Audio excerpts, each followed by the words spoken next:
Hi, I'm here today with Chris Sweeney, good friend of mine from Pioneer Pools. Now, Chris has told me about a technique that he's been using to help him in his business, and I thought that's really cool what he's doing, and I think it's worth investigating a little bit with Chris what he's been doing so you can hear directly from the horse's mouth, so to say. Hello, Chris. Andreas? Well, I think the problem that I've got is pretty typical of most people in business, is you've got so many things to do and they all seem to come at the same time, and you tend to be putting out fires all the time. So I really wanted some way of actually feeling like at the end of the day you had less problems than you had at the beginning of the day. So it was more putting some things that I had to get done on that day, and they took priority over anything. And no matter what the phone call was, how anyone was ranting and raving, those 5 things at least they got done, and they were the important things that, you know, for my business and for my clients. Mm-hmm. You saying 5 things. Could you just go back a step and explain that a little bit on the concept? How does it actually work? Well, I mean, you can probably have 30 things that you may have been putting off, or other things have taken precedence over. I wrote them down and then reduced them down to the 5 most important ones. So put out of the 30, put the top 5 as the priority. Mm-hmm. Do you do these 5 things only once, or is it a daily thing, or how does that work? Well, we all know, you have something could be as simple as a phone call. Some of them are that's all they are. Ring this person, or send an email, and it could be all over in a matter of a minute. Some things, as we know, you get to a certain stage and then something else comes up. You might have to wait for an answer or a price or something to come back for it. So that one must do today, the action might start for it that day. It might go over for that week, but it still stays on the list until it's complete. Do you then have like 5 things every day? Every day, yeah. Every day. Okay, so that's a routine that you set yourself. And I think that's an important thing. So once that becomes a habit, it's almost automatic, isn't it? It's very fulfilling as well. I mean, how often do you get through a day and you get home and you say, I was busy, but I really don't know what I did. I actually didn't feel like you achieved anything. It's 5 steps forward and 10 back. Yeah. So at least this way you can feel like you've achieved what you have, and it is. When you get to the 5th one, and sometimes my 5th one won't finish until 10 o'clock that night. If it's to do with something out of work, then I'll just keep hammering it until it's done. So. And then you can sort of look at the next day. So if you achieve 5 things in one day, it makes making the list out for the next 5 so much easier, because if you keep doing 5 and 5 and you're not achieving any of them, then it makes the whole thing futile. No, I can see that, and I have it like that. I haven't done it consciously as you've done, Chris, but I feel often when I have my list of things to do, and I tackle these top things, then early in the morning I already feel as if the day has been worth it. I've done something to get me further closer to my goals, for example. Do you have that feeling as well? That Oh, hell yeah, and it's a means towards an end. And again, if your goals, my goals actually a little part of that there. And that each day I want to look at my goals, and there's always that 1 foot forward in achieving those goals.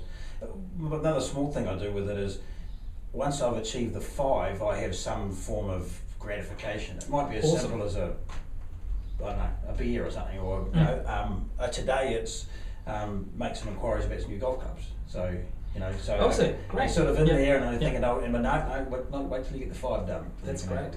That's a very good technique, because a little reward like that gives you it just completes that game, right? So it's not just the one thing. You also do you have a list of little rewards, or not really? No, just whatever's, because often as you're going through your day and you things come up, all of a sudden something will catch, and you think, I'll do that today. But it's usually a thing that's a bit of a bonus, And Chris, to do this all, what tools do you use? Usually people use some kind of a tool. You don't have these 5 things in your head. How do you do it? Well, I just use my diary, and just there's the diary on my computer which comes over to my phone, and most diaries. Do you block out the time? Yeah, and I mean the must dos are really for all day, so that's always at the beginning of the day. Okay. Other things through the day, obviously, I block off time for, and it's just a reference I can go back to. The list of I can select from for the next day is at 8 o'clock at night. Okay. So then I can sort of go through that there. So yeah, and I just get a printout. I find that the printout's actually easier because then you can scratch numbers and that on. Can I just show that? So that's basically your calendar here. Yeah. So here's your hour blocked, and there's a detail with the 5 things, 1, 2, 3, 4, 5 on there. And here's your list of just other important things. Other important things that come maybe on tomorrow's list. Yeah. So as you don't clutter up your 5 things with new things. You do that tomorrow. Yeah, yeah, and then the tomorrow, so it's actually quite a nice feeling too to sort of say, oh, that can wait, that can wait. I put all of them on the list in one hit, and then just delete out which ones can wait. Chris, this is fantastic. This is such a brilliant way of, what I like about it. It's simple, totally doable by anyone.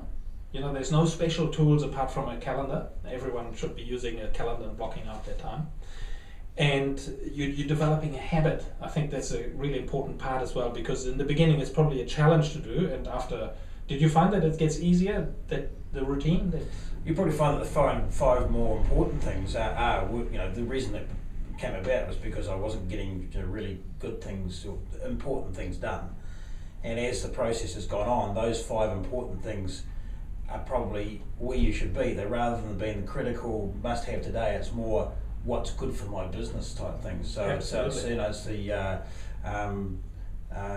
the important but not time constrained type things. Yeah. So and so that's where you really start to things that often get forgotten or left behind. Yeah, because they haven't got a time constraint. Yes. So you can actually slot them in there. Anyone really interested in trying this out, you should, because this is a really good technique. What would be the 1, 2, or 3 key things that you would say to someone do in a row? What would they be? Well, the main thing is to write it down, and I mean, a lot of times the clutter we got inside our heads is a clutter because we're trying to remember everything, and you'd be surprised with, you think you've got 100 things in your mind, you've probably got 25. Once you get it written down, and I even find with the must-dos, I almost wind up with it twice on the list because it's oh, that's right, I've got that one again, and then you go through. Once you start deleting them out, all of a sudden you have 2 things that are the same thing. So I think we go over ahead of it. It's really important, and all of a sudden you get prompted all the time. So it's often bigger than what it actually is. Cool. Thank you very much, Chris, for your time. And I would say, as second stage, try it out and then come and talk to me, because I might be helping you with that, and I'll help you with accountability. That it's often the challenge is that you have these great ideas and there's other ideas that come into it and you forget about the power of it. And I think being held accountable could be quite important, and I could potentially help you with that. So talk to me if you're interested in that. And thanks very much, Chris, for your time.